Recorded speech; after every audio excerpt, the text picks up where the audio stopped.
Last time मी जे धिरड्या बनवते ती इतकं छान चालते, आम्हाला सगळ्यालाच आवडते, म्हणून आज परत तेच बनवायला घेतले. चला त्याच्यासोबत मी माझी रेसिपी पण शेअर करते, कारण एकदम इझी आहे.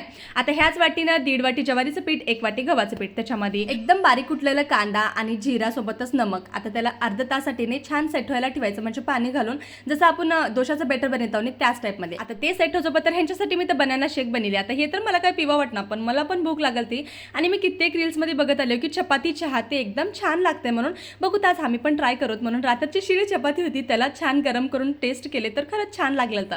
इकडे माझे दोन्ही पण लेकी इतकी करामती झालात नाही, म्हणजे कुठून काय करतात कुठून पडतात मला इळभर त्यांनाच बघत राहावं लागलेलं आहे. पण इकडे धिरड्याचं सगळे रेडी करून ठेवलते, म्हणजे रस वगैरे. आता ते तर काय सकाळी करणंच आणि चला दुपारचाच नाश्ता होते म्हणून इथं करायला घेतले. आता स्वीटीज असं राहते की हर एक कामं मी पण करते, तिला सगळं शिकायचं आहे. बरं बे हे बी तूच कर म्हणून 1-2 तिला पण घालायला लावले. त्याच्यानंतर संध्याकाळी आम्ही फिरत मंदिरला गेलो, कारण ते घरच्या एकदम जवळच आहे, म्हणून तिथं जाऊन थोडा वेळ टाइम घालून आलो. भेटूत पुढच्या ब्लॉगमध्ये. बाय.